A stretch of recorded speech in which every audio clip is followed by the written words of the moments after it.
Welcome, and thank you for joining me today. I'm so grateful to have you here, sharing in this space of growth, healing, and transformation. If you've already subscribed to Loving Everything, thank you for being a part of this beautiful community. Your support means so much, and together, we're creating a space where love in all its forms can be explored and embraced. As you listen to this episode, if it resonates with you, I invite you to like the video and share it with anyone who might benefit from the insights we're diving into today. These conversations are all about expanding our capacity to love ourselves, each other, and the world around us. And if you enjoy what you hear, don't forget to explore my other episodes where we journey into love's deepest, most unconditional forms. Each one is an invitation to reconnect with the parts of yourself that are waiting to be seen, healed, and loved. So thank you for being here. Let's begin. Hi, Richard. What's up, Andrea? Thank you for having me on the podcast. You are so welcome. Thank you so much for making it. I was always very interested in talking to you. You have a really incredible story. As I've gotten to know you better, I've really, really enjoyed getting to know you, getting to know everything that you've overcome, getting to know where you're from, getting to know about your family. You're an incredible human being. You're very inspirational to the people that work with you. So I can't wait for people to get to know you better. So I'm going to start out. You're welcome. We can just high five the whole time. No, that's the last one. Okay. So tell me, where did you grow up? I grew up in Hermiston, Oregon, which is actually in eastern Oregon. And it's a pretty conservative area. And, country town. They got how many people? They're pushing up higher now because of all the Amazons they got around the area. They have an Amazon out in Hermiston? Yeah, they do. They got around, whoever might see this. Oh, you mean like warehouses? Yeah, like Amazon? warehouses. Yeah. Not like offices of Amazon? No. They got centers, though, like really big centers. Yeah, because there's land out there. There's land out there, yeah. I would say they have about, and I could be wrong, I'm not right. I know I'm not going to get this right, but from what I've seen when I was there, when I left in 2020, I think they had around 9 Amazons around the area. Uh-huh. And that's within Morrow County and Umatilla County. They got a lot of country out there, They do. Yeah, I'm from Eastern Oregon. Okay. It's really hot in the summer, really dry, really cold in the winter. They got the Watermelon Festival. They got, the Umatilla County Fair. Oh, you grew watermelons out there. They grow watermelons out there. That's the deal. Yeah. Okay. You're known for watermelons in Hermiston. Yeah. Okay, I guess maybe I've seen that sticker on when I bought. That makes sense. Okay. Yeah. Yeah. All right. So, can you tell me about your childhood? My childhood's kind of funny because why is it funny? Interesting and funny in a way. I'm nothing special. I grew up in a really poor family. I knew we were poor. How? Because my mom didn't work and we had food and shit. We had a place to live. My mom didn't work. Why did that mean you were poor? Because you were living off of government subsidies? Government subsidies. And government housing. Low income housing. I don't know if it was government housing, but it was low income. Yeah.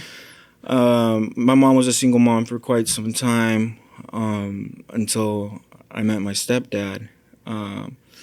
But, we were being taken care of by my stepdad. My stepdad was working out in Georgia, New York. He was doing construction and stuff. So he'd send money back? He'd send money back. So, we weren't, I can't say we were poor because we did have, cool shit growing up, PlayStation 2, Nintendo 64. We had, TV.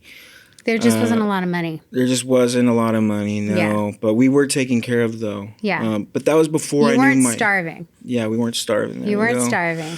When people think of poor, you were not like, you had clothes on your back. Yeah. I'd get new shoes. Yeah, you know? You were very low income. Very low income, yes. Yeah. And that was before I knew my stepdad was in the picture. But yeah, I was just always wondering, like, how does shit work? How does shit work? It's working right now. We're okay. We got food on the table. My mom comes back with food and stuff. My mom didn't have a car either. So we would walk around Hermiston. Wow. Yeah, we would walk around, We'd go walking, the big stores or walking to Goodwill. We would be walking around town. What was that like? It was like... Was it frustrating as a kid? Sometimes, yeah, because you have to carry bags, walking long distance. I don't want to walk all the way home. Yeah, with these bags and stuff. But I knew it was for me or my siblings, sometimes it was that food. made it worth it. Mm-hmm. Yeah, my mom would always get me a candy leaving the stores. Why am I not surprised about this? Because I'm eating candy. I feel like you are always eating candy. There was, excuse me, there was always candy at Mental Health and Addiction of Oregon. There was always candy. And I feel like you and I were always walking by that bowl. Always eating candy. Yeah. Always eating candy. Yeah. That's what got me through 8 hours. Candy. Eating candy, huh? Totally. But a bunch of addicts, recovering addicts. Yeah. Just addicted to sugar. Addicted to sugar. Yep. Yeah. And smoke breaks. Lots of smoke breaks. Yeah, lots of smoke breaks. Yeah. And talking about my childhood again, I always thought and I always tell my stepdad this, I always thought he was my dad. And the way I figured out he wasn't my dad was we were at Walmart one time. And this guy... How old were you? I was 4 or 5. Okay. I was definitely 4. We were at Walmart shopping, and this random guy comes up to me and gives me $60 in 2005. So I was 4. No, in 2004, so I was 5. There we go. You were born in 1999? Yeah. Okay. Go ahead. Is that mathing? Yeah, just relative to like my age. Keep going. And then, you'll see. I was like, you'll see. Yeah, You'll see. Get there. You'll get there, and there will be one day when someone's like, "Oh, I was born in 2024," and you're like, "Oh my God, were you really?" Yeah. Yeah. I was like, "Oh shit, $60." And my older brother was with me. Just some random person walks up to you and hands you $60. Yeah, random, yeah. Okay, and you don't know who this person is. They're just like, "Here, don't know who this person here, is. son. Here's $60." Yeah. He actually did say that. He's like, "Ahí te va, mijo," and then he's like, "Soy tu papá," and then he took off. So he gave me money, and my mom, I don't know if she saw him, but. So he must have been following you. I think they knew. Yeah, I think they knew. And then my stepdad's brother was there, and he said, "Don't be talking to strangers." But he didn't recognize who he was? No, he didn't. For a fact, they don't know each other because he had just came from Mexico, so he didn't know. He wouldn't have known that was my dad at all. Okay. That makes more sense because I'm like, wait a minute. Yeah. Like, what a diss. Yeah. Don't be talking to strangers, even though that's your dad. Yeah. No. He didn't know. He got it. He 100% thought that was a stranger. Okay. And then, over time during elementary school when I was a kindergartner. He would just randomly show up? Outside of school and give me money. And he would always just give you money? Yeah. And never explain himself? Just hand you money and walk away? He would always say he's my dad. He would always say that. What was that like for you the first time and all of those times that would happen? It was confusing. It was confusing because then... Did you turn to your mom and say, "Who is this guy?" Or, Mom, what is this? No, I didn't. So you didn't even tell your mom that it happened? No. You kept it to yourself? I kept it to myself. Okay, yes, I could see how that'd be confusing. Yeah, okay. Because why would I want to bring that up? And then I was a little kid, so I was confused. I was like, what's going on here? Okay, Am I being... it was sketch. It was sketch too. I know I brought my Game Boy with me. I just saw that. You can get these off the TikTok shop for $40. They come with 16,000 games. Are you advertising? Yeah, I am advertising, even though I'm not getting paid for that. Okay. But, yeah, so it was confusing as shit, and, over time, he found out where my mom lived, and he started coming to make contact, Okay. So then, my mom was was borrowing me to my dad, I'd go hang out with my dad. So then I was, still confused, though, because I was still a little kid. Yeah. I didn't, never introduced to this guy, No one's explaining anything to you. Yeah. So you're making assumptions? Yeah, and, I always had fun when I was with my dad, and then once, my mom and my dad had went through the courts, the legal system and all that, I actually ended up spending more time with my dad. I did like spending time with my dad at his house. It was a different life over there versus my mom's apartment. I'm sure it was. Yeah. What was it like? Tell us the difference. It was lonely because I didn't have any brothers or sisters there. Okay. And all three of my brothers and two of my sisters were at my mom's. And do they have a different dad? They have different dads, yeah. Okay. Do they all have different dads? No. No. I'm the only child of my dad. Okay. And then I have 3 siblings under me from my mom. That's Okay. from my stepdad. That was taking care of me, too. Got it. And then my 2 older siblings have their dads. So you have 5 brothers and sisters. Yeah, 3 brothers, 2 sisters with my mom. And then with my dad, I got 2 brothers, 2 sisters. So I got quite a bit of siblings. You have 8 siblings? Is that 8? Yes. 5 and 9 siblings. Oh my God. I know. Big family. It's really cool now. I bet it is. Especially because they all have kids, probably. No, I am the only one with a kid. What? Okay, we'll get to that. All right. But yeah, it was lonely living out there because, one, it was outside of the city limits. Mm-hmm. So it was the country, Yeah. Yeah. And he was like more on a ranch? Kind of like he has his land. He has horses. Okay. At a point he had cows there. Okay. He grew corn. Okay. Chickens. Right now they got a lot of chickens running around the house. In the house? At the house, at the property. And, it was really cool back then, too, because back then you could go riding horses, like out in the big field. Yeah, like it was just a big There's field. Nothing out there. Yeah, and now they started building all these houses, so now you can't even go riding there. Like they just built all these homes. Yeah, and that's what happened when I was growing up, too. That's exactly what happened. Really? Yeah. I grew up in Southern Orange County we moved there when I was 4, so it was like 1977, and it was pretty open.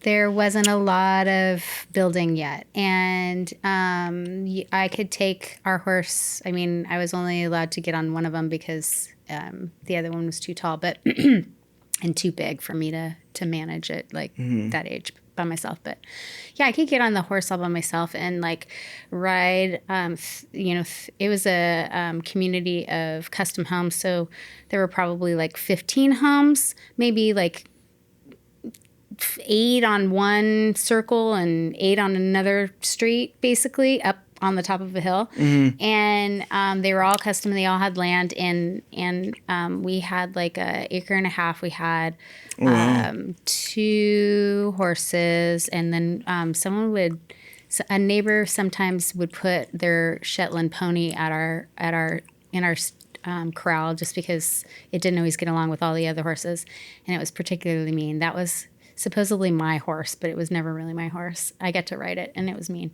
I didn't like it.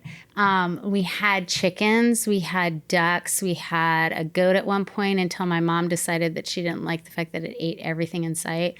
My sisters really wanted a cow and pigs, and my parents were not going for it. It was a lot of animals anyway. We had dogs, we had cats. Yeah, that too. We had a fish pond in the front. Like we had stuff there were definitely animals to hang out cool. with and Fish spend pond? time with and feed and show to our friends if they did come over. And yeah, people liked coming over in my house for birthday parties. They always loved that. But we weren't encouraged to have a lot of people at our house. And I think that was on purpose. I think my parents really wanted to both keep us isolated and sheltered. And my dad was a famous, he was a famous, he was a DA agent. He was an investigator in the 60s. He was a cop. He was a deputy district attorney, and he was rather famous. And because of that, I think he just didn't want people to have our information, and he didn't want any predators taking advantage of his daughters, basically. So the point is, I lived up there, and I could get on the horse and ride, past a couple of houses and kind of go down the backside of a hill, and then ride along a pretty major street on the side of the freeway, in front of what we called the Village, which was a lot of different condos.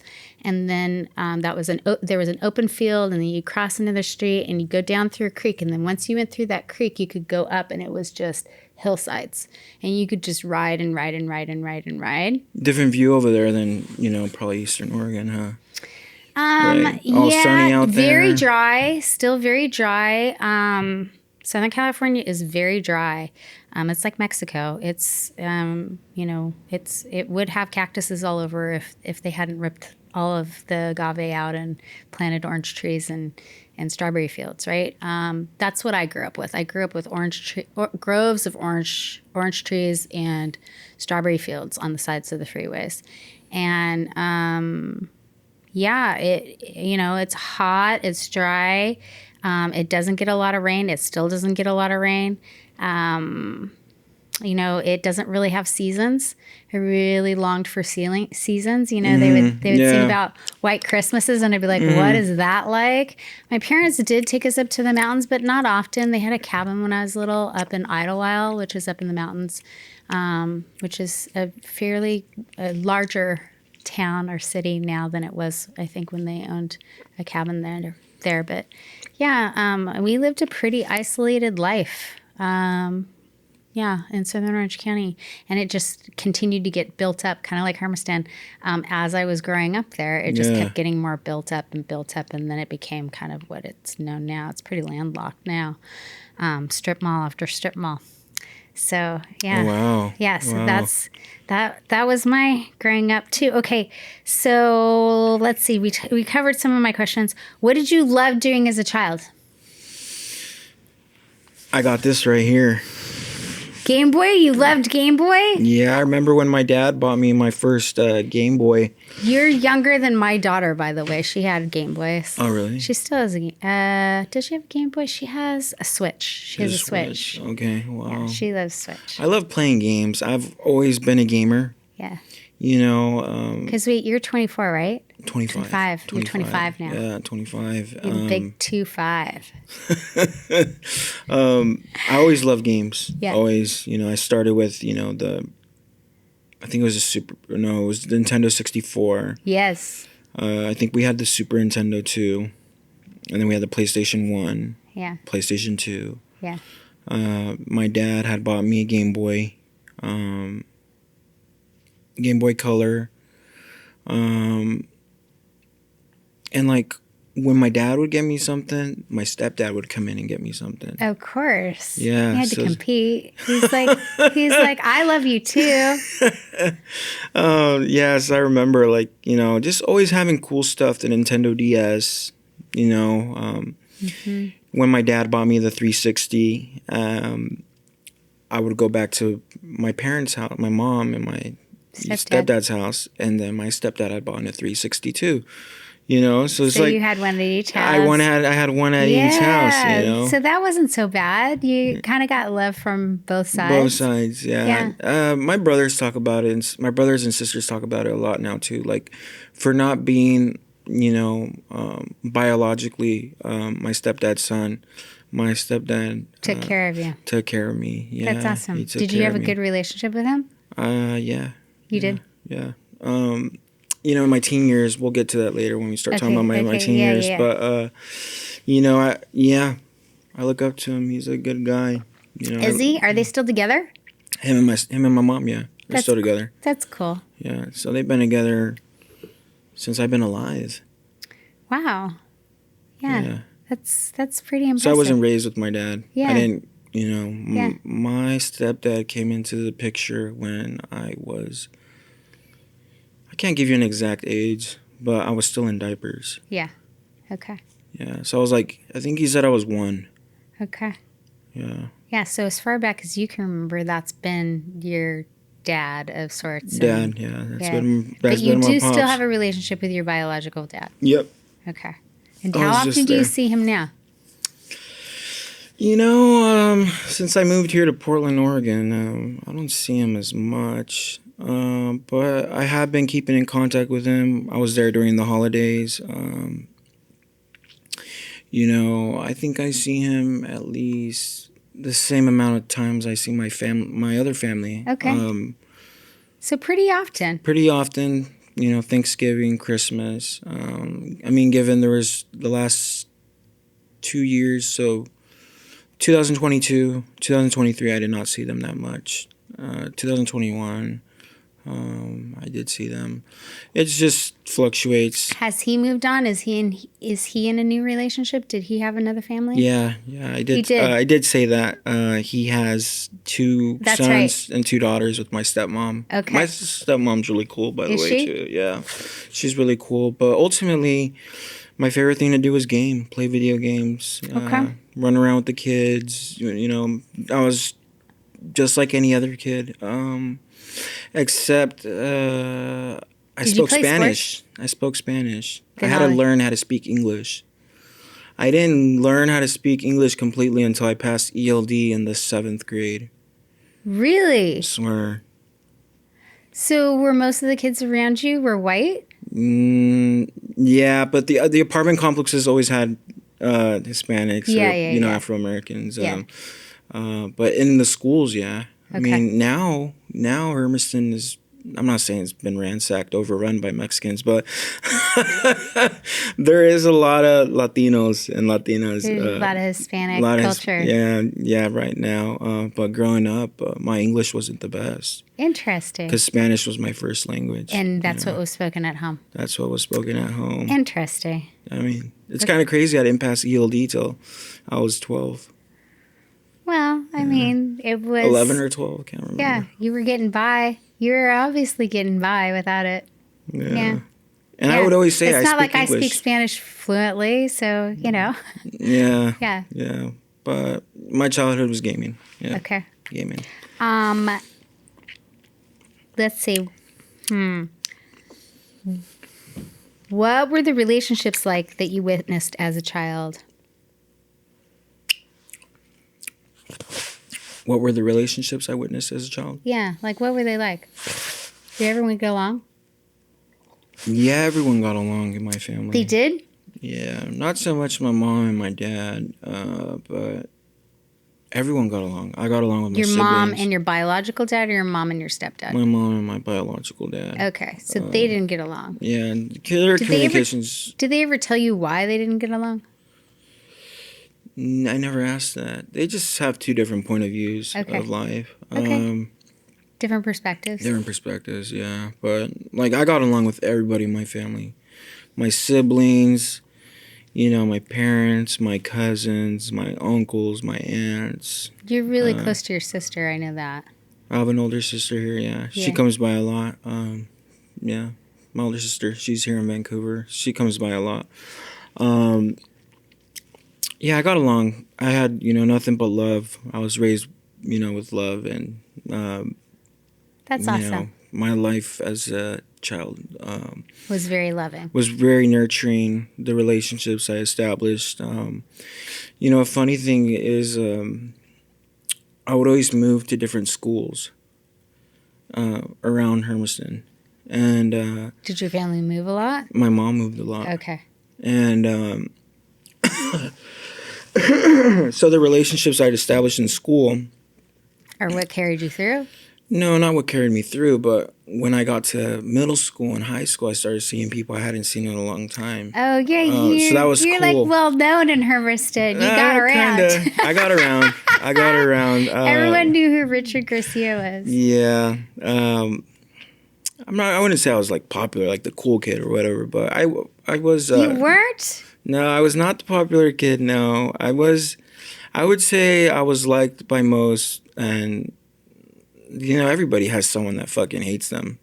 Well, yeah, but like you're pretty charismatic, so yeah, somewhat. Yeah, I mean, everybody just has someone who just doesn't like them for no reason. Yeah, of course. Of course. I've come across, and I'm not like that, but I've come across individuals where it's not that I don't like them. It's just that they're just maybe I haven't just gotten to know them. I don't want to. I don't want to say I don't like. You don't have to like everybody. That's true too. Richard, not everyone's a good person. That's true too. Yeah. And you probably learned that. Yeah. Yeah. Not everyone has your best interests in mind. Not everybody. Yeah. Yeah. Okay. Yeah. So, what was one of your earliest memories of feeling love? That's a good question. And who did you experience it with? My mom was really protective of us. Yeah. Yeah. She wouldn't like us going out, leaving the house. But that's not necessarily love. I mean, it can be loving. The intention behind it is love. Yeah. Yeah, I get it. You mean like relationship-wise, like a girlfriend or something? No, I mean, your earliest memory, like, you crawled up in your mom's lap and she used to read you bedtime stories. I don't know what it is. Yeah. That's a good way to put it. See, now this question makes more sense. Okay. Sorry. I process things different. You're fine. I would say when my mom would just do things for me without even me asking. Like, here, I did this for you. Here, I got you this. So you liked little gifts. Yeah, I don't know if that's my love language. Gifts. I think it is your love language. It might be. Knowing you, I think that is your love language. That's cute. Yeah. Richard. Yeah, she would do a lot of things for me. I remember when North Face wasn't that expensive, and I was in high school. She would always bring me North Face shit. And, now it's really expensive. I went the other day to Washington Square Mall. I saw a jacket that was like almost $300. Yeah. And I was like, what the fuck? Yeah. Yeah. But my mom. She'd try to keep you cool. Yeah. Get you some North Face shit. Yeah. Yeah. My mom took care of me. Aw. Yeah. If you could change one thing about your parents, what would it be? What'd I change? Anything? Nothing. Nope. That's impressive, Richard. I would change nothing. Because, they taught me everything I needed. I remember when I turned 18, they told me, hey, we've taught you everything we know. Like, you're going to figure out your life. You're going to make the best out of your life. And, like, yeah, like they even said that too when I was 12, 13, when I was going to high school. Yeah. Freshman year of that summer, I worked in all the fields, all the agricultural fields. I had a fake social. Can I say that on air? Yeah. We haven't even gotten to that part, but we were going to get to that part. You're jumping ahead. Jumping ahead? Okay. You're jumping we'll ahead. Talk about it in a bit. Okay, we'll get there. Okay. Let's see if there's anything else I wanted to ask you. Okay, here we go. What was it like being raised in Section 8 housing with your mother while your father worked as a rancher in Hermiston, Oregon? How did these two worlds shape your perspective on life? My dad working at that dairy farm and that ranch, he didn't make much money. Mm-hmm. But my dad always worked side gigs too, like roofing. Like handyman stuff? Handyman stuff, yeah. My dad is a hard worker. My dad, he's one of the hardest working guys I know. Yeah, I have not met a guy that works like he does. And the reason why I say that is because I've worked with him at that dairy. So I've seen how my dad worked. It's hard work. Yeah, Being a rancher is a hard work. It's hard work. Yeah. It's demanding. It's so much discipline. Waking up every morning and having all those animals depending on you. Yeah. Yeah. Yeah. My dad, for many years too, working at that ranch, he just got promoted to the feed manager for the cows, like at that dairy, at that ranch. And, he's been working there since I've been born. Yeah. So it took him this long to get there. Yeah. And like, I remember when I was working there with him, he wasn't making much money. Yeah. Like, because I got to work with my dad. Yeah. And you're like, he works this hard and he only gets paid this much. This much. Yeah. And it was, do you make more than your dad? Now I do. Yeah. How does that feel? Money's money, but I feel like, there's this saying in Spanish. What is it? El dinero que haces, sea más o menos, te rinde igual. What does that mean? So, like, the I heard money, más o menos. whether you make a lot of money or a little bit of money, if it all somehow ends up being the same. Because if you have a lot of money and if you're not smart, you'd probably spend a lot. Mm-hmm. And if you make little, then you're spending to get by, Mm-hmm. You'll still need more. You're always going to need more money. Always, always. But, growing up with my dad, like I said, it was lonely. He didn't have his first son until 2011, 2012, something like that. Or so 2010. you're like junior high already, or I got brothers in high school right now. Yeah. One brother in high school, he's a freshman. One in middle school, and the rest are in elementary.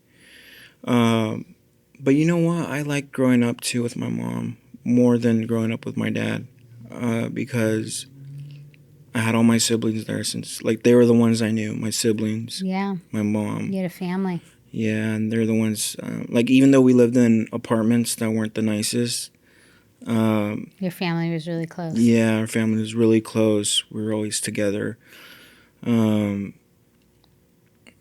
we were always, like, That's really sweet. Yeah, like, we were always together. Like, we weren't poor, but we were poor, if that makes sense. You weren't poor in the heart. There we go. We were rich in spirit and passion. That's right. I met a lot of kids too, going to school. They came from good families. And, they didn't have the same kind of love. They didn't have the same kind of love. Or support, I bet. Not just that, shitty personalities. Mm-hmm. Struggling. That's dysfunction. Let's just say you come from a really good, suburb house, really nice neighborhood. Yeah. People running in the morning. That means nothing. You look out the window, there's someone jogging. Yeah. It's a safe, nice neighborhood. And, kids from those areas decide to struggle, do drugs. They were struggling because their family was working while they were sitting at home with the joggers outside. Yeah, their parents were trying to pay for those houses. Pay for those nice houses. And the cars that they were driving and everything else is a very different way of life. It's a sacrifice, right? You end up sacrificing in order to provide. Mm-hmm. Especially nowadays. Especially that too, though, but I met a lot of kids who came from good parents, people who went to school, graduates. But that's a fallacy, Richard, of what is good, right? What is good? Does good necessarily mean that you're educated? Not necessarily. Yeah, true. That is true. Like, good is how do you treat people? That's true. That right? is true. And just because you're educated, you can be dumb as a box of rocks when it comes to raising kids. Like, maybe your family didn't get it right and you just never educated yourself on that, but you went to Stanford and you got an MBA. Yeah.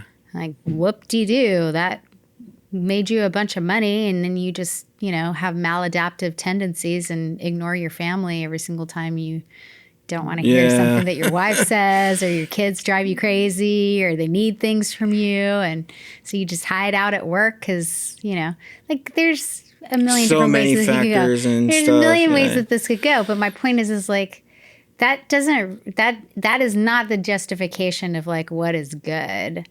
Yeah, that is true. In your mind, it's put on a pedestal because it's not what you didn't have, right? But it doesn't. Or what I saw. Right, it's yeah. what you saw, and like I think you know enough about my past to know that like you can have plenty of money, but that doesn't solve any issues. It's just like that saying. Oh yeah, It's just like that saying, Just right? like that It doesn't saying, solve your issues. Money is an amplifier.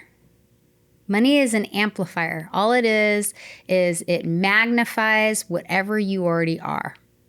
If you're shitty at managing your money and you win the lottery, you are going to give it away to every single person and not invest it and not take care of it, and it'll be gone as soon as you had it, right? If you are a good person and you know how to have good boundaries and you sure you still take care of people, but you're not like just, blowing it on shit, money is just an amplification. It's basically it gives you more ability to do more of who you already are. Yeah, it's a tool. It's a tool. Exactly. It's a tool. It's a tool. Yeah, you got it. Okay, so how did your father's decision to help you get a fake ID at a young age impact your life? Here we go. And what were your initial thoughts and feelings about working in agriculture alongside adults? So catch us up, Richard. So, how old are you? I'm 13 years old here. You're 13. Yeah, I am. You've got 13. a fake ID to work out in the fields with everybody. I got a fake ID. Your dad gets you a fake ID. What was his rationale at the time? Like, my dad actually gets me the job. He got you the job. I go out my way. Okay. And I get the fake ID and social myself. Okay. From people I knew in the other apartment complexes. Okay. You're like, hey, man, can you help me out? Yeah. My dad got me this job. I need to prove how old I am. Yeah, that's exactly what happened. I know, because you're so charming. You can see it now. And you can see the conversation. And so I'm 13. I'm about to go to high school. You do not look 18. I do not look 18. To save your life. I go to 60-minute photo in Hermiston. I get this picture, for like where you get pictures for your passport. Yeah.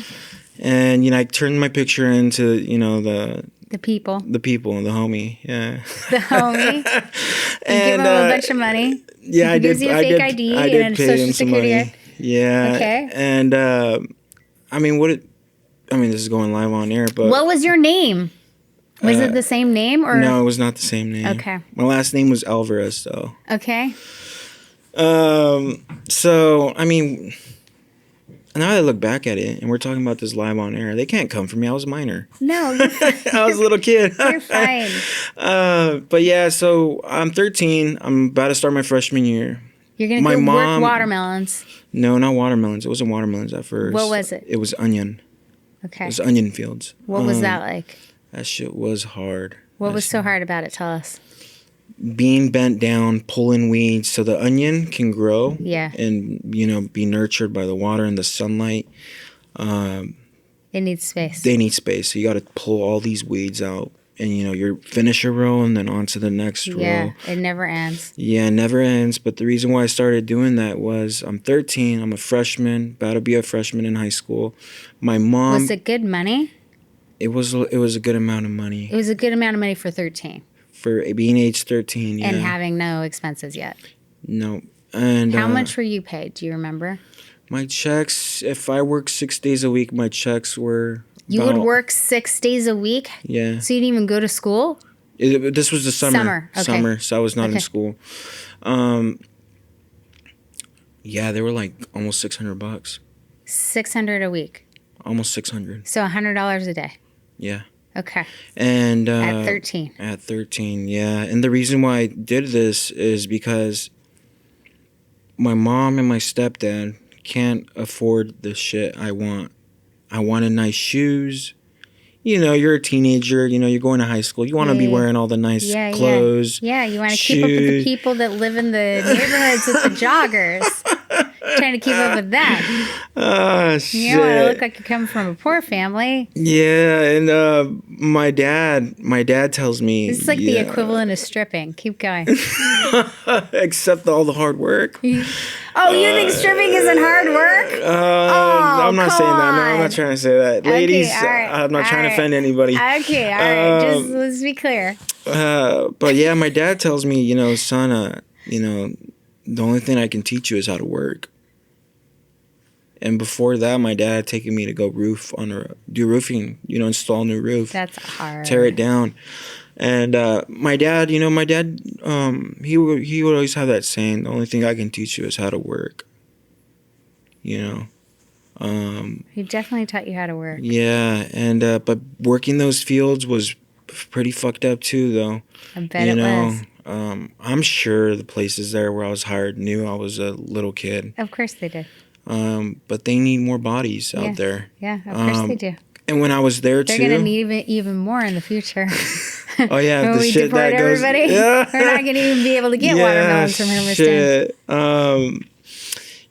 When I was there too, not many people from school were there. The year after my freshman year, I saw a lot of other kids that I knew from school.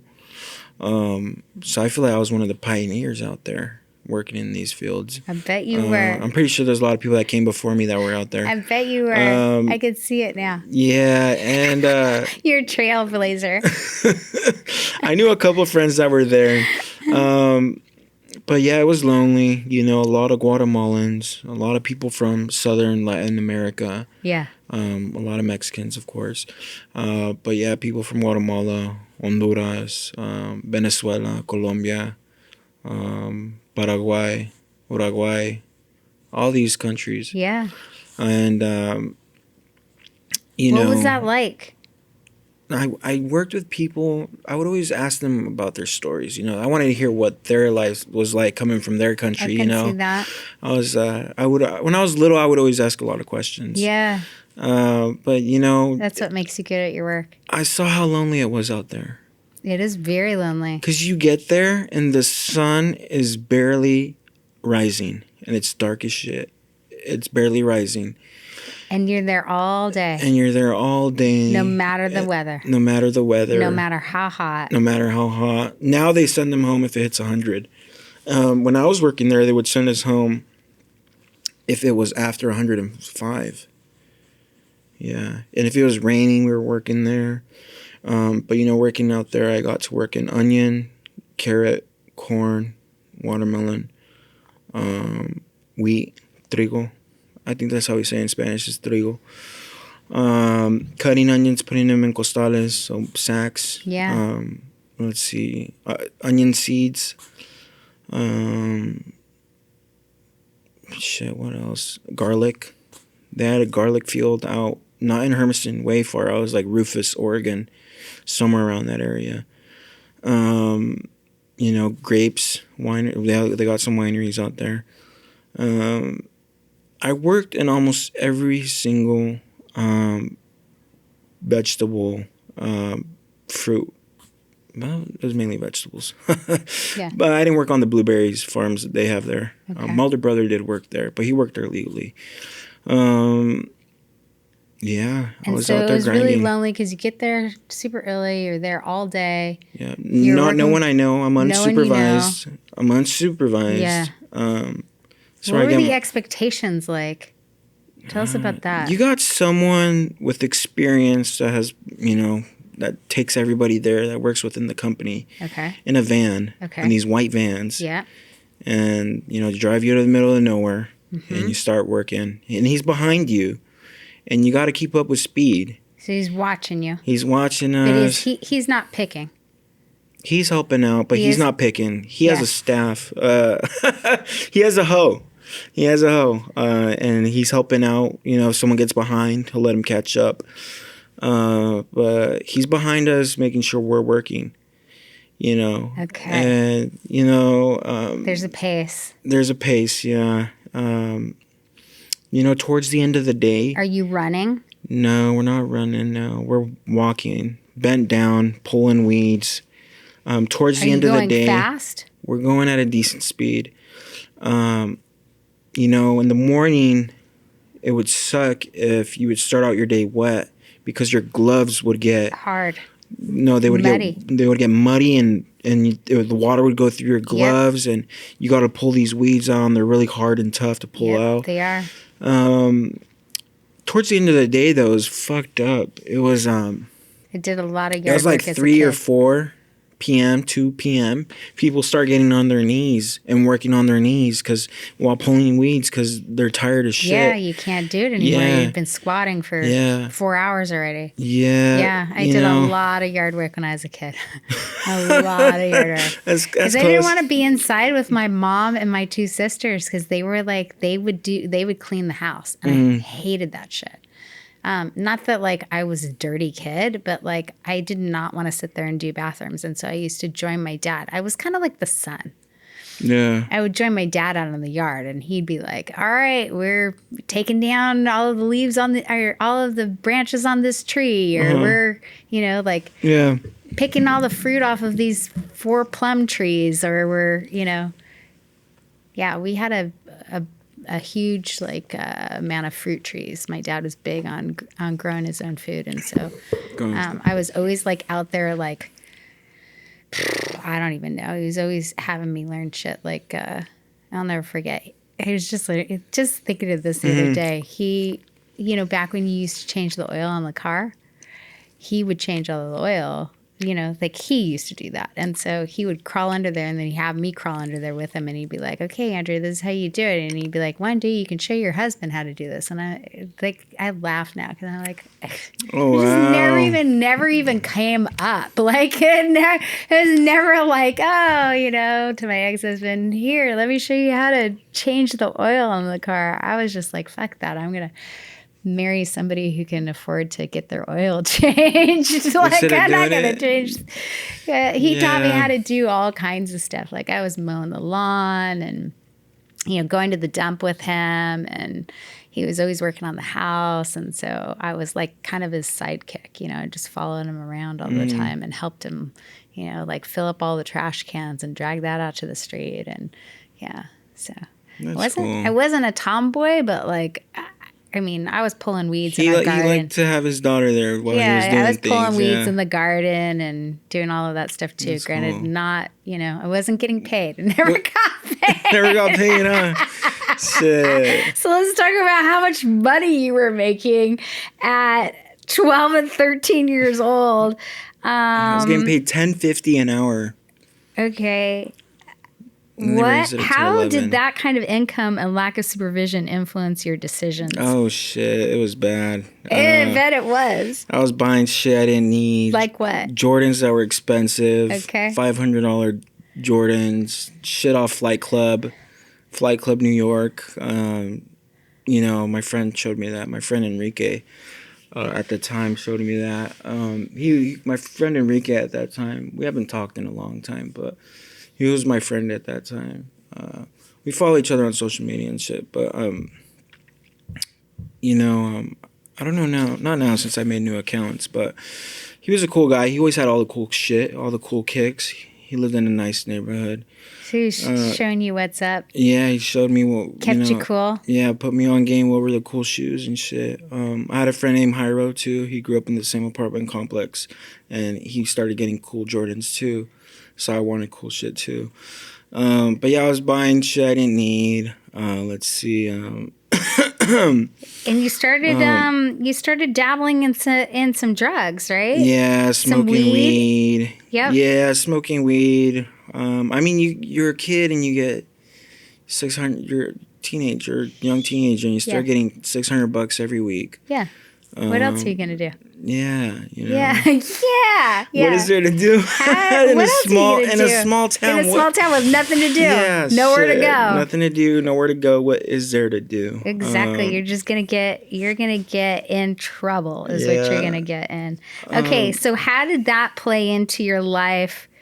Tell us about becoming a seasonal truck driver, and like now let's segue into that. and you eventually got involved in meth, right? Yeah. So Well, at that time now, so I went from being a field worker to a dairy ranch worker with my dad okay. to now working as a truck driver in those same farms. Now I'm doing meth. So now I'm driving all these long hours, tweaking. Okay, so let's. It was a thing. It was a thing. A lot of other truck drivers were on meth. That's what you told me. Okay, so we were working together, and I'll never forget the day that you told me, and I said, I knew it. Like, there was a part of me that was like, oh no, I didn't want to know that. Like, as I drive around with those people at 2:00 in the morning, I'm like, how are you guys driving day on day, like day after day after day? Like, you must be doing something, you know? You must be doing something. So when you confirmed that for me, I was like, oh God, I'm never going to feel safe on the road ever again. But either way, meth is the thing, right? Meth is the thing to stay awake while being a truck driver. Yeah. Or driving long hours, working, operating machinery for long hours. That is a thing. You can function on that? Function just the same as if I were sober. Really? Yeah. Okay. I mean, you might, I have ADHD. Yeah. Like really bad. So what does meth do for you? It makes me calm. Does it? Oh no. Okay, it's okay. It's all right. But you can't eat that one anymore. It's gonna be a little free. Here, just leave it. Just leave it. Just leave it. Yeah. Okay. Here. You can put it in here. Okay. There you go. All right. So I have ADHD, so it makes me calm, cool, collected, focused. It's like Ritalin. Yeah, like Ritalin. Yeah. So it's like it gets me going. It helps you focus? I get shit done, and I'm focused. Wow. I'm in tune. Sorry, I don't mean to have that response, but I've worked with you. It worked. No wonder it was so addictive for you. That's where that wow got came shit from. Done. Yeah. Okay. That makes a lot of sense. So now you're a seasonal truck driver. You've got a meth problem. Can you share what led to your use of meth at truck stops? That's the story that you told me that my eyes were almost about to explode out of my head when you told me that. In high school, towards the last years of high school, I was already a bad kid. What was a bad kid? What does that mean? Just doing shit I didn't need to do. Give us just kind of an example. I'm not going to say stuff that could get me in trouble. Okay. Or get other people in trouble. But stealing stuff or what were you doing? What does bad mean? I was not a thief. One thing I did not do. You were never a thief. I did not steal from stores. No, because it sounded like you had plenty of money to take care of yourself. Yeah, I was a functional addict. So then what were you doing that was considered bad? Just harming myself. I never really thought about it that much, but I was just harming myself. I did not discriminate. Some people do discriminate drugs. Some people you would just take anything. Is what you mean some by people go up to yourself. levels. I'll only do blow. That's where it stops. I've met some people that are like, I only do cocaine. I don't do that other shit. Yeah, my border was I will never use a needle.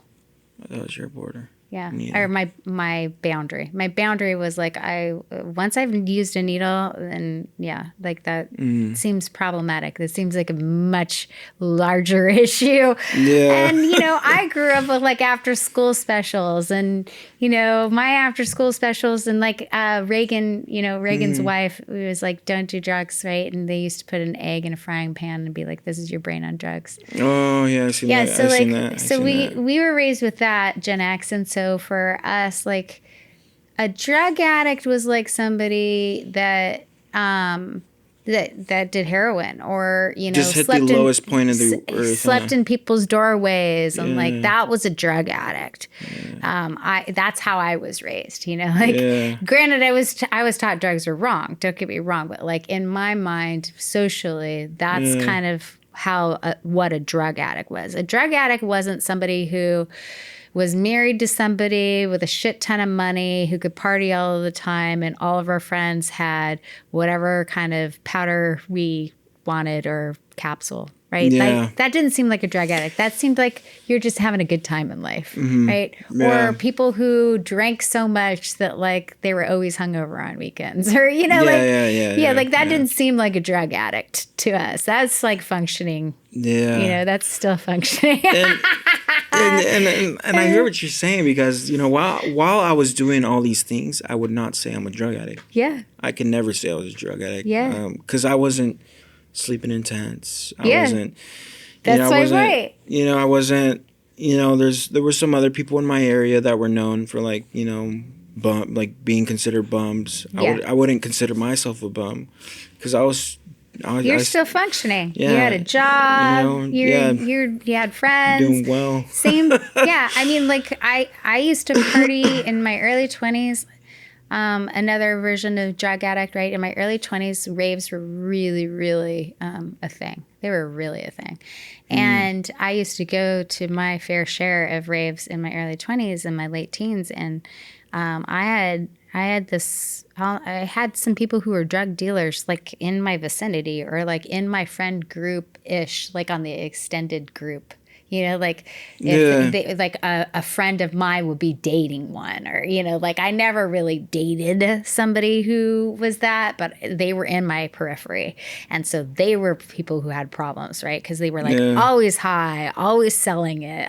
It was always available. They got everybody else around them completely addicted. And like, it was always like, okay, I have a good boundary somewhat around that. Granted, they're still hanging out in my periphery and influencing me and the people around me, and I'm not going to stop them from harming other people, but ultimately, I was definitely around it. So you got into meth and you were harming yourself with just about any substance? Any substance. Have you tried pretty much everything that's street drugs? Everything, everything except what is it? PCP. And is meth your favorite? No, it was one of my favorites. Okay. It was one of my favorites. I liked opiates more. Because, you did? Yeah, I did not know that about you. Because most people that talk about meth, since I've never done it, talk about the fact that it's like a warm hug. Like it's like... No. Molly and MDMA. Oh, you think Molly and MDMA are like a warm hug? That shit's like a warm hug. You think that's a warm hug? Yeah, that's a warm hug right there. It gives you a warm body feeling, and you're on one. Yeah. Your face gets all plushy and like start feeling really warm and cozy. And everything touchy. Everything feels good. Okay, so that's a warm hug. Okay, so what is meth then in comparison? Meth is like silence. Like you feel good, like physically, like you're amped. I got this. I'll get anything done. Okay, for you, it's a confidence booster. Oh yeah, definitely confidence booster. I could talk for hours on that. I bet. Fucking chat forever. Shit. I bet, because you already chat a lot. Oh shit. Oh my god, I can't even imagine. Yeah, no, that meth is definitely a booster for sure. Who introduced you to meth? Friends? My cousin. Okay. My cousin. Okay. So it was in your family too? Other people in your family were doing it? my family, yeah. Okay. Other people. Was it pretty popular in Hermiston? Was meth pretty popular? What about fentanyl? Was fentanyl pretty popular? Fentanyl was really popular. It's funny seeing all this shit on the media about Donald Trump wanting to get fucking rid of drugs and shit in our country. But I started doing... Why is that funny? I started doing all this shit when he became president. Okay, that is funny. I started doing all this shit. That is hilarious. I know. There was more fucking dope when he was president than fucking any other president, I feel like. Actually, you know what? This COVID fucked shit up too, though. Yes, it did. COVID did fuck shit up. Yeah, there's a lot. We were flooded with income. Yeah. There were so many people that were getting checks and just being like, okay, I guess I don't even have to work. Shit. And you know what? I could have done that shit. Yeah. I never did that shit. I met so many people. I was always ethical. I met so many people that did not work during the pandemic, and they got paid. I never took I was advantage. not smart enough to do that. I should have done that. It has nothing to do with smarts. Again, Has nothing to do with how smart you are, Richard. But I didn't know I could get all this money while during the pandemic. Taking advantage of the system, someone eventually is going to have to pay for that. Your children, your daughter, actually. Well, all of those government handouts, that just put us into further debt. Who do you think is going to have to pay for that eventually? Future generations. Yeah. All we did is push that shit forward for your daughter. Now she gets to worry about it. Dang. Yeah. You want to hear a funny story? Okay, I'm ready. I'm in treatment. Yes. And my counselor takes me to the DHS to go get food stamps. Yeah. And the lady at DHS, she's like, I can't get you any food stamps. And my counselor's like, why can't you give him any food stamps? He's in treatment and he's not working, has no income. And the lady's like, because he's had food stamps the past year and his balance is $1,600. You had food stamps and you weren't even using them. And I wasn't even fucking using them. It's the funniest shit ever. It's Mario. Remember Mario? Yeah. Yeah, well, Mario was there. Mario was my counselor. And it was the funniest shit ever. Mario looks at me and he's like, you were living a good life. Or no, he didn't say you were living a good life. First he said, "Estás pendejo," meaning I'm fucking dumb. And in a funny way though. Yeah. Because we talk different. Yeah, I know. You know. I know. Our culture. Yeah. And then he's like, you were fucking running and gunning. Like you were rolling, living a good life. Like, basically I had food stamps and. You didn't even need them. And I was buying food with my money. Yeah. You didn't even What happened was I lost the card. Or I never got the envelope. I can't remember. You didn't even follow through. Yeah. Yeah. So that is some funny shit. Oh, Richard. Okay. Let's see. I have so many questions for you. I got 2 pages of questions. Okay, I don't want to ask this water's really good for it being smart water. Oh, yeah? Are you feeling more smart? Speaking of smart? I feel like this is better than the bottled smart water for some reason. It's magical. It's magical. I only do magical here. It's good water. I'm glad you're enjoying it. Okay. What was the turning point that pushed you towards recovery and rebuilding your life? I do want to know that. Tell us about that. Catch us up there. So what caused me to do that? Yeah. What happened? I always knew one day I would get right, and stop doing all this shit. All by yourself? You were just like, one day I'm just going to wake up and I'll be done. And I would always tell my family that. They didn't believe me. Loved ones, close relationships that I had at that time. Move the mic a little bit closer to you. Close relationships that I had with individuals during that time. You don't have to bend over, though. My family, people that were close to me in that time, I always told them, no one believed me though. Who's going to believe someone like that, What do you mean who is going to believe it? You were still the same person. You just had a drug problem. Yeah. It's not like you were a bad person. Yeah, I know. You were still a good kid. Yeah. You're just making shitty decisions. That's different. Yeah.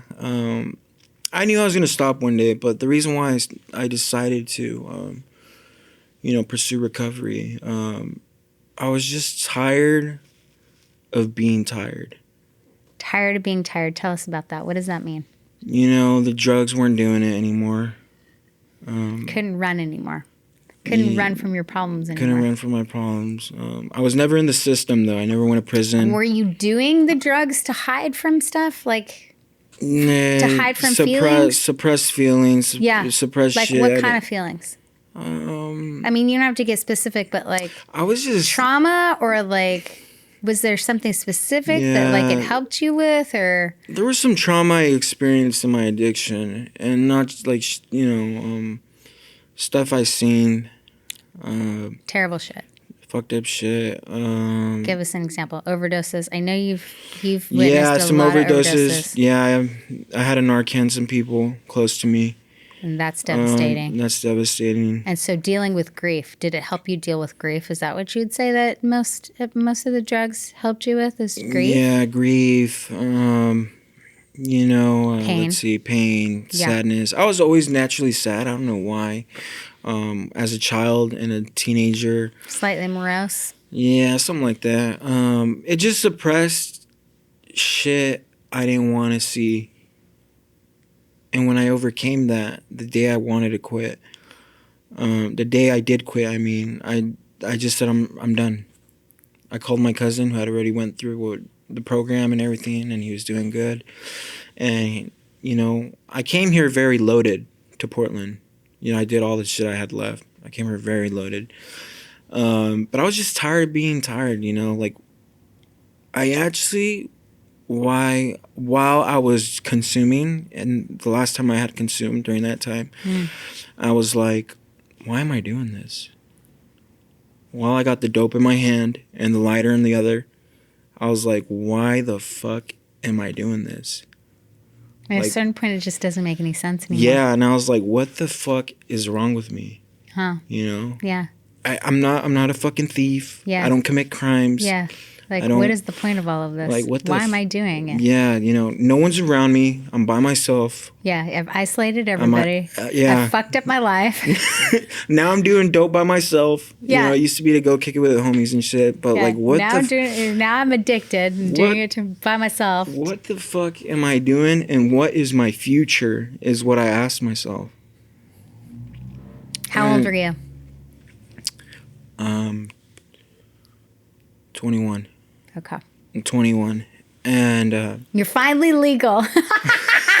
You're finally legal. You can do whatever you want. Shit. Yeah. And you've already done so much that you don't even want to do it anymore. Yeah, I know. It's fucking crazy. I had a huge gambling problem too. Oh, okay. I did not know about that. Gambling. But I'm not surprised with the gaming.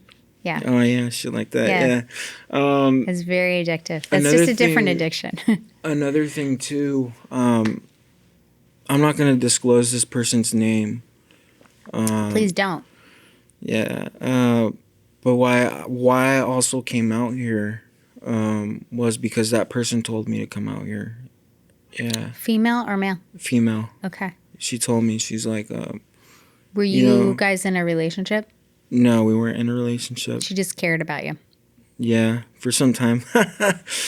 She told me, though, she's like, you should... Oh, listen to you! What do you mean? Was that cocky when you just said... Like, no. she cared about you, but, like, literally you didn't care about her? Is that what you meant? I did care about her, okay. Yeah. Okay. She's a really cool person. And so you guys were just friends? Yeah, we were just... Did she want more? We were close friends. Because that laugh sounded like she wanted more and you didn't want anything to do with her. No, we were good friends. We were close friends. Okay. Everything was mutual. It wasn't like that. But she told me to move out here. She's like, come get clean. She didn't say get clean. She just said move out there with your siblings. You'll have a better life or a better chance at life. Good for her. She knew I was bad. We never had the conversation that I was bad. Yeah. Stop calling yourself bad. Yeah. She didn't know. Maybe she did know I had that problem, but she never addressed it or she never brought it up. But we were close. Yeah. We were really good friends for a short amount of time. But yeah, she told me to come out here, and that's a small reason. I mean, I did everything for myself. Of course you did, but she's a big influencer, inspiration for that. Yeah. She told me that. But I did everything for myself, though. For myself, because you were ready. I was ready. Yeah. Good and for if you. I don't do it for myself, who's gonna do it for me? Well, and also, like, no one could want it more for you than you. I mean, it's like doing an intervention with somebody that doesn't want to give up the drugs. I mean, you know this in outreach. Yeah. If someone isn't ready, if they don't want to go to rehab, we can want it for them all we want. Yeah. They're not going to do it. They're not going to do it. They're not going to do it. Okay, so... Was there ever a time when you thought about giving up on recovery, and how do you continue to work through your darkest moments today? Shit. It just got deep. Yeah, I know. Your kid. I bet your kid gets you through it, and your fiance. Oh, no, you got married. My wife, yeah. You got married. That's now so cute, I have Richard. a daughter and a wife who are just amazing. They are. Yeah. Yeah, I really like your wife. She's super cute. She's cool. Mm-hmm. my life's good now. But what gets me through my darkest moments is I never want to go back to who I was. Like, the person who I was back then, I buried that motherfucker. Good for you. He's in the grave. And whenever he wants to resurrect and come back out, you know, I respect the disease of addiction. But I've made a mutual agreement. We respect each other, but we don't intertwine at all. I like it, Richard. You're so wise at 25. Because, you know, fentanyl kills. Yes, it does. You know? Yes, it does. Yeah. We have witnessed plenty of people. You know, yeah. Especially in Clackamas County when I was working for Clackamas County. Like, really? Yes, a ton of people. Whoa. Yeah, there's a higher rate than Multnomah County. Oh, wow, I did not know that. You didn't? No, I did not know that. I know that now. But more yeah, you know. Fentanyl overdoses in Clackamas County than in any other county in this area. And wow. I upset Amber when I first started because I was like, what? I don't get it. Like, please explain it to me. And I don't really mean to be like a super privileged white person when I say this, but like, help me understand. Is it because people are bored? Like, is there a lot of money in Oregon City and the kids are just, you know, like bored and have nothing to do? Like, why is it particular to Clackamas County? And she just kind of looked at me horrified. Oh, wow. But ultimately, like, I was just trying to understand it. I was like, that makes sense if you're stuck in Hermiston or the fucking Dalles, Oregon, and you're in the middle of nowhere and it's fucking cold and there's nothing to do and you can't go anywhere on the weekends. Like, I get it. As a teenager, how would you not get swept up in drugs? Like, how would you? There's nothing to do. There's nothing to do out there. And there's nothing to look forward to. I was telling some friends out there. There's nothing to look forward to. Yeah, You're far away from anything that might be exciting. That is totally true. And, you know, I was telling some friends out there. Your greatest, you know, excitement is like PlayStation 2 came out with a game that you like. You know, like there's nothing. Yeah, I know. It's crazy. Yeah. It's and what you're saying is totally true. And it's hard. Yeah. It's a hard life. There's not a lot of job opportunities there either. It's a hard life. And all the people around you are struggling. I would say struggling. A lot of people are addicted. Every family at least has someone who's addicted. And people are struggling financially too. That too. People are, and that it is a hard life. It is not a cushy life. You know, yes, of course, there are some neighborhoods with people with joggers running down, but there's some of that anywhere. But like most of the people you knew were at the same poverty rate, I would imagine. Same. Yeah. I mean, there's I met some families that were rich families and they had a loved one that I met from their family that were doing substances too. So it touches everyone. That's what some people need to understand is that don't know anything about this life is that, you know, addiction does not discriminate socioeconomics, rich, poor, you know, middle class, upper class, lower class. Doesn't discriminate against race. Yeah, all I did was white people drugs. I just did white people drugs. Yeah, I did them. Yeah, that too. Just because I didn't live in a tent. That's why I got into the work that I got into, because I was like, I need to be more involved in helping others who are struggling with this because they've struggled with it. I remember in my second DUI, I got, and I think you and I talked about this, I got the maximum penalty for we did talk about this, for everything. And I'm not saying that I deserved like some special privileges. That's not where I'm going with this. People looked at me at the time, right? I had a very financially successful ex-husband. I had a daughter who was in junior high, she's beautiful, right? I had this gorgeous condo in Dogpatch, San Francisco, which was a completely gentrified area. It was right above the projects, right above Hunter's Point, where people were getting shot regularly. But it was a little rough when we first moved there, but like by the time I left, it was people were pushing baby strollers and walking their dogs. Like, and I worked like in tech, and we both drove fancy cars, and like it looked really shiny and clean and perfect. But I came home. I was so scared. I don't think I've told you this. I was so scared when I came home because I knew what his response would be. And I came home at 3 or 4 in the morning, whatever it was. I took money out of my daughter's savings account because I didn't have any. And I paid a taxi driver to drive me from Sacramento to San Francisco, which is like a 3-hour drive. And I got home at like 4 o'clock in the morning or whatever it was. Maybe it was later, 5 or 6 in the morning, whenever they let me out. By the time I got home, and I'll never forget, I was sitting in my living room, and we had like a loft. So my ex-husband I was just telling my daughter this a couple of weeks ago, and she didn't know this story, but he was standing on the loft, and it's real dark, but I could see him. And he said, "If you ever do this again, I'll take out a gun and shoot you myself." And he turned around and didn't talk to me for like 3 or 4 months. And I had access to just about everything theoretically, but I had absolutely nothing. I was completely isolated and alone in my journey.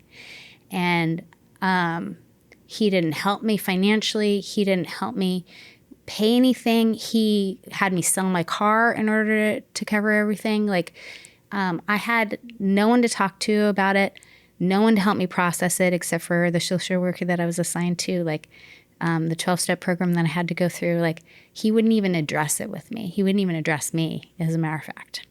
And it was such a painful time in my life to know why I had gotten that addicted was him. I can't blame him. I made all of the choices, but like I was soothing myself in the relationship. It played a factor. It played a huge factor. Yeah. Our relationship played an enormous factor.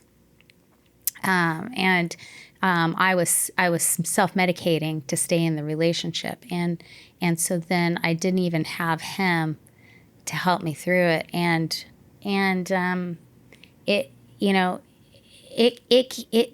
addiction touches everyone. It does not matter what you look like. It doesn't matter the family you come from. It apparently doesn't even matter about the upbringing. My dad was a DEA agent. He took down Timothy Leary. Like, apparently I still got the lesson, but I still made choices because the trauma in me was so significant. And as much as I tried to address it in therapy whenever I could afford it for myself throughout time, or any self-help book or anything that I might read or any person that might have helped me through it, mentoring wise, and I don't know that I got much of that. It wasn't enough. It no different than you. It was putting a pause button on my pain, but the pain was still there. It wasn't going anywhere. Yeah. And all it did was delay it. It just pushed it out into the future. That's like with me too. It just pushed it out into the future. All it did was it put a hold on it temporarily. It's a Band-Aid. Yeah, a temporary hold.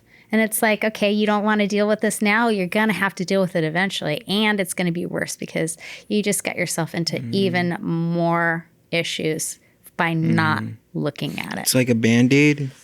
And then over a gaping wound that needs surgery and stitches. But you're like, here's a Band-Aid. And then you take off that Band-Aid and it comes off with the scab. And it's infected. And then you put another Band-Aid. And it's just... and it's infected and you know it's a problem, but you don't go to the doctor for it. Yeah. It's just, it's just a cycle. It's a cycle. Oh my God, it's such a cycle. Okay, so let's see. Okay, we're getting to the end here. Do you want to talk about working together at all? Next question. Next question? Okay. Yeah. All right. So, I say that because I feel like I got to know the real you, and have spent more. Okay, so let's talk about it for a minute. What was it like when you first met me? This woman does not like me. Okay, but like, you apparently had a very different perspective on who I was when you first met me. Yes? Like why I thought you were in jail? I thought you went to jail for? Oh, you thought it? Yeah, okay. Yeah, I forgot about that. Okay, so Richard, yeah. What did you say? Did you ask me if I went to jail because I punched somebody in the throat? I think that's what you said. No, I did not say that. Yeah, no. I think you did. I thought you went to jail for assault. That's what you said. Yeah. And then assault. You jokingly said, "Did you punch him in the throat?" I did not say that. Okay, maybe Jason did. Maybe Jason said that. Not me. Jason I said you look like you'd go to jail for assault. I was so offended. I was like, you think that I'm the type of person that would assault somebody? That's crazy to me. Maybe because I also had. I've never raised my hand at anyone. Not once in my entire life. Not once. Wow. I have never, ever, ever put my hands on somebody. And maybe because we had these conversations where you came off kind of condescending, and I didn't think you liked me. Mm-hmm. Like I knew more than you. Not necessarily that you knew more than me. I mean, given you're going to know more than me anyways because you're older than me about life. Mm-hmm. You're going to know more about life than me. But no, not because you knew more than me. I don't know what it was, but I just thought you did not like me. I didn't think it was a race thing either. Not because That's good. I'm a Latino male and you're, I'm glad. You're a white female. No. I don't know what it was. Maybe it was just, we just didn't get to spend enough time around each other. We didn't. Yeah. And the first time I met you, admittedly, do you remember the first time you and I talked? Yeah. Do you remember the first time? I think I do. You do? Yeah. We were in the conference room. No, we were in the kitchen.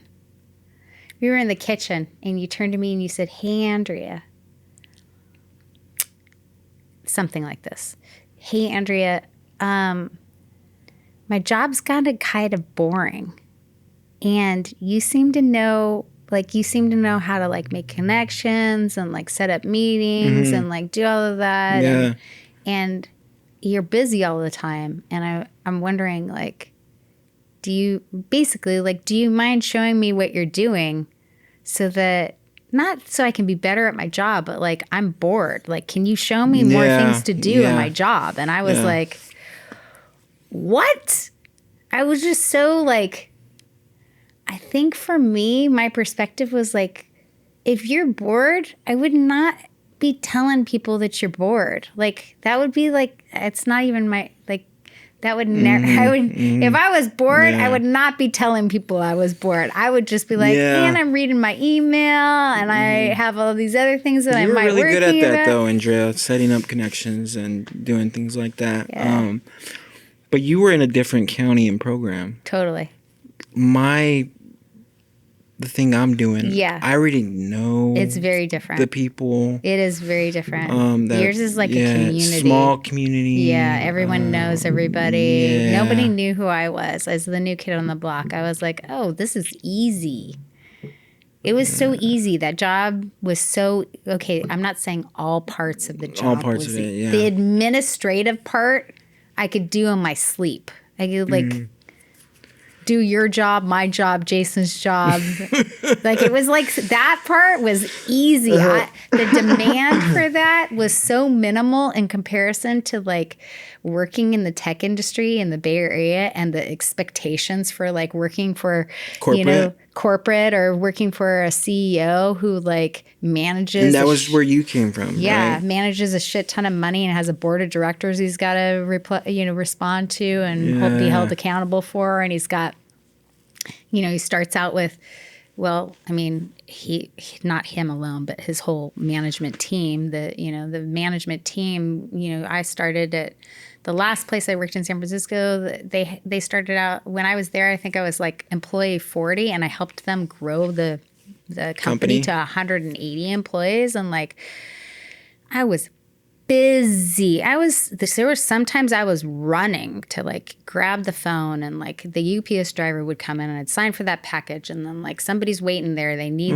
the conference room, and then like something goes wrong in the kitchen, and then I see the CEO and he's like going to the next meeting, and I got to give him something, and I got to get something signed from him, and then like it was just nonstop from the that's like moment shit I you got see in there. the movies. Yeah, the moment I got there until the time I left, it was nonstop. And so like I walked into mental health and addiction in Oregon, and I was like, this is, I could talk to you for 4 hours and still get stuff done that I normally would have to do.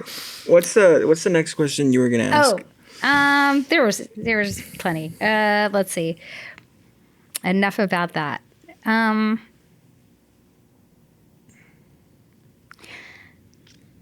Okay, let's talk about the work that you do a little bit. Just you support peers. You support peers. You do peer support. We both did peer support. That's how we know each other. And so we bring lived experience with addiction to the table. How has your journey helped shape your approach supporting peers going through similar struggles? I feel like I know what's going on with the fentanyl crisis. Tell us, what is going on with the fentanyl crisis? I want to hear your perspective. And I was a pioneer, kind of. I mean, fentanyl's been around since 1969. But you were like at the crest of the wave. Yeah. You were pushing the wave along. Yeah. Yeah, I started doing fentanyl, which was my primary preferred substance of choice. At what age? 17.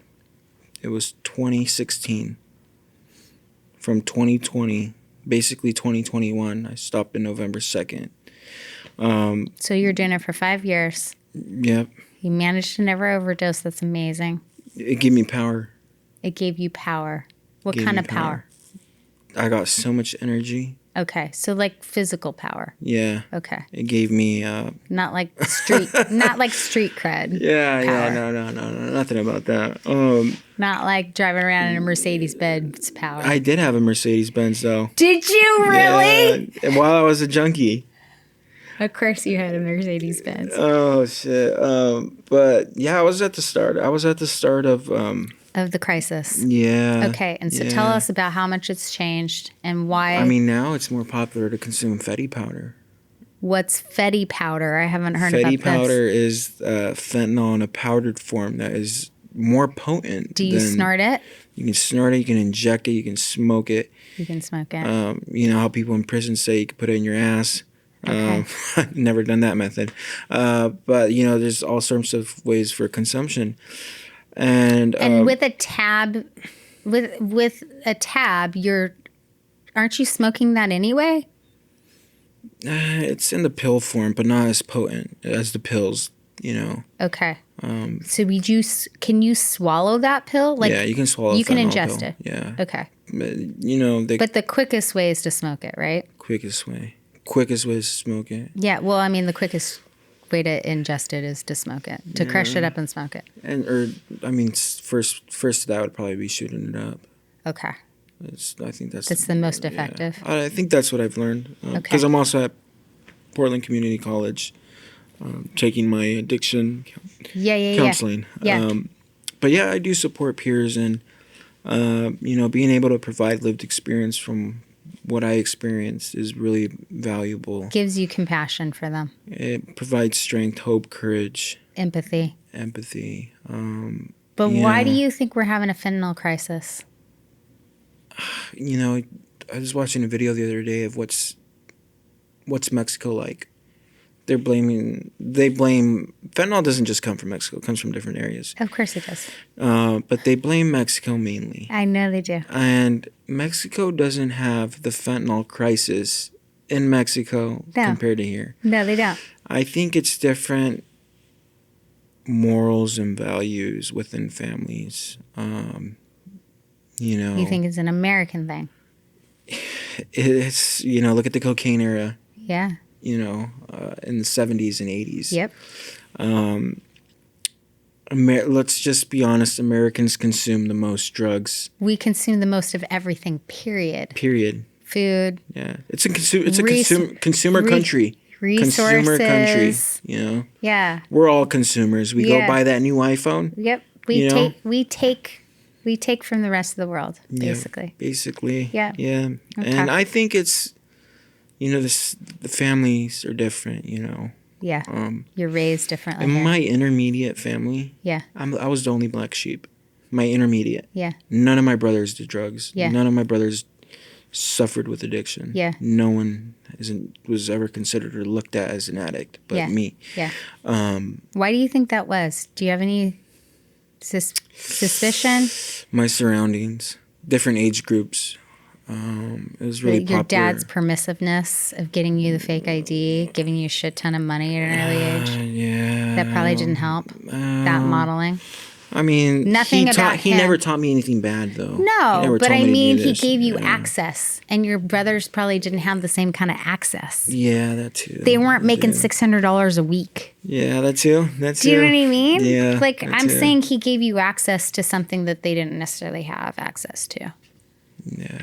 Yeah, that too. Not saying like he was like, here, now go do drugs with this money. Yeah, that played. Another thing too, though, my mental health wasn't the best. Yeah. My mental health was deteriorated Yeah. Way before I started consuming substances. Okay. And that was a non-issue for your brothers and your sisters? Non-issue, no. Okay. And while I started consuming substances, it just enhanced my mental health problems. Of course it does. It amplifies it just like money does. Yeah. Mm-hmm. And when I met with my therapist for the first time ever in 2021, I asked him, I was like, why should I do therapy? And my therapist told me, I go to therapy too.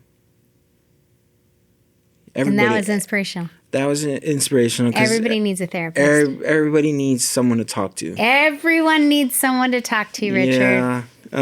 Which is probably why you do the work that you do. Yeah, that's why I do the work I do now. Because everyone needs somebody to talk to. And that's why I've been pursuing a counseling degree at PCC, because I want to help others. I'm really proud of you. Thank you. You're I'm welcome. proud of you too. Thank you. I want to be the voice for others, you know, too. because some people don't realize they have a voice. Yeah. Some people don't get to ever realize they have a voice because addiction ends up taking their life. Yes. You know, I want people to feel like they're valued and cared for, because I had a lot of people give up on me, but I also had a lot of people put up with my shit. Yeah, family and also non-family. Yeah. But ultimately, I'm grateful for the life I live right now, and I want others to be at the table too. You know, we don't need to live like that.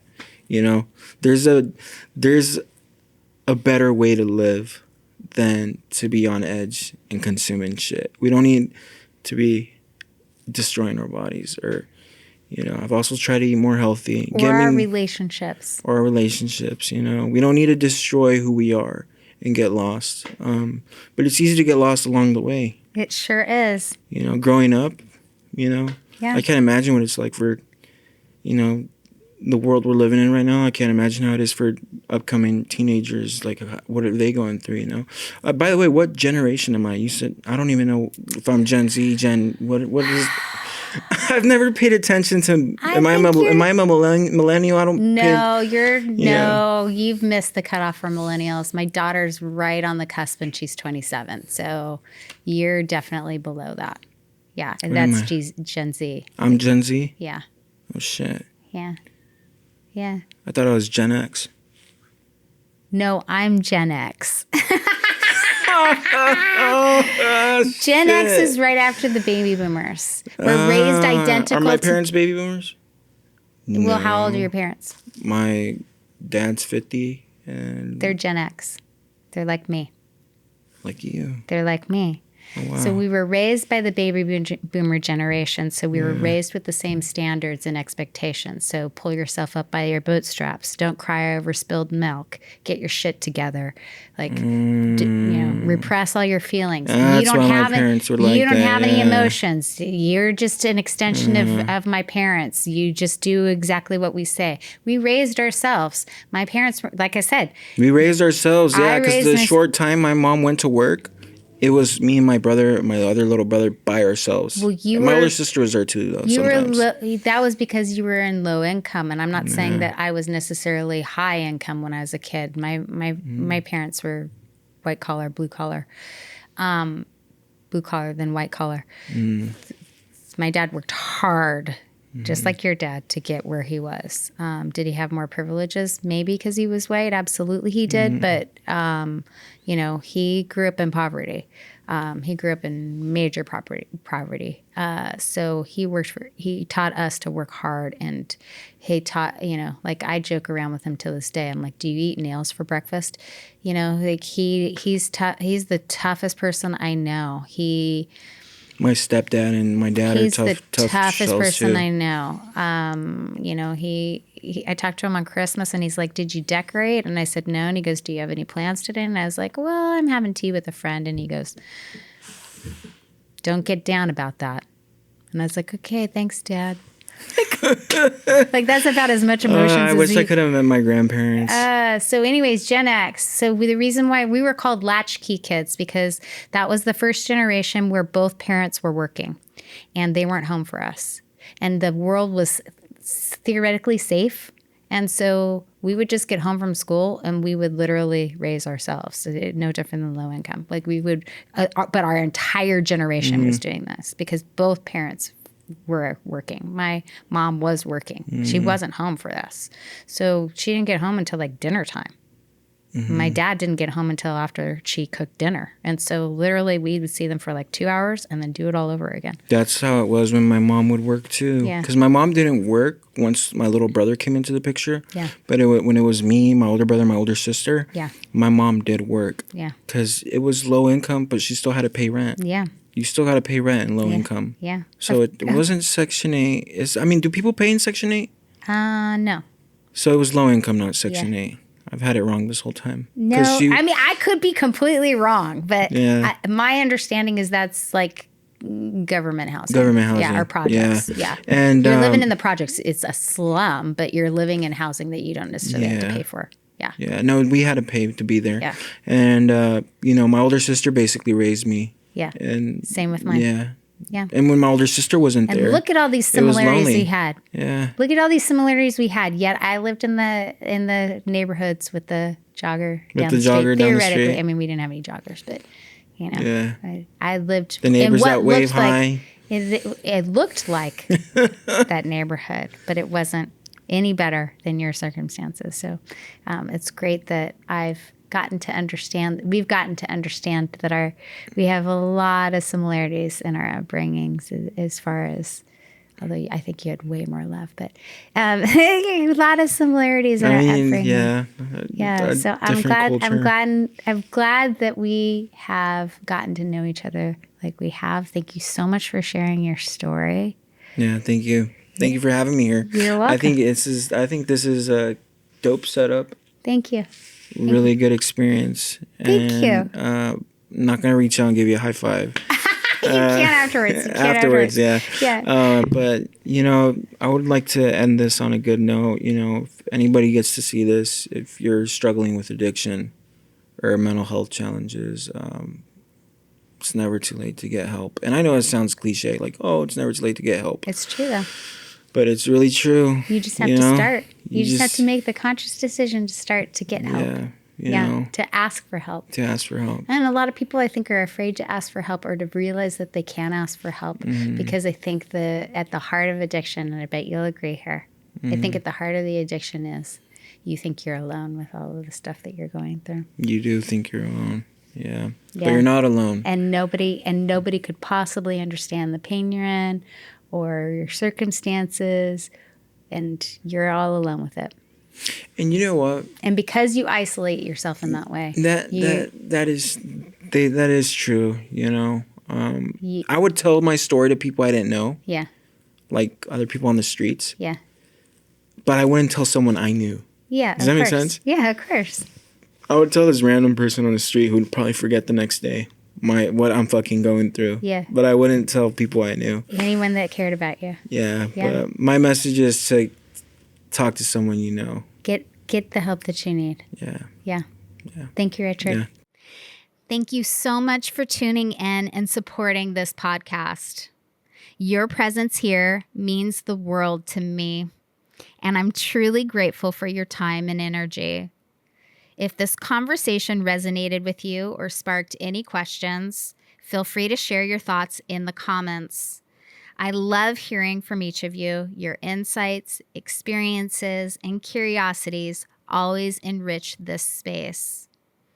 It's important to remember that trauma, often unseen and unacknowledged, can keep us from living fully in our joy. Through my intuitive healing process, I help release the weight of generational trauma, empowering you to reconnect with your true self and experience life in greater harmony. If you feel called to explore this deeper work, I invite you to book a one-on-one intuitive session or even embark on a personalized journey with a Phoenix Immersion, a 2-day retreat designed to support profound transformation. You can find all the details below. For those who've liked, subscribed, or left comments already, thank you from the bottom of my heart. Your engagement means everything, and I'm deeply grateful for the connection we're building in this community. If you haven't subscribed yet, please consider doing so. I'm excited for all the healing and transformation we'll continue to explore together. As always, I'm forever grateful for you, and I cannot wait to see what unfolds next. Take care, and until next time.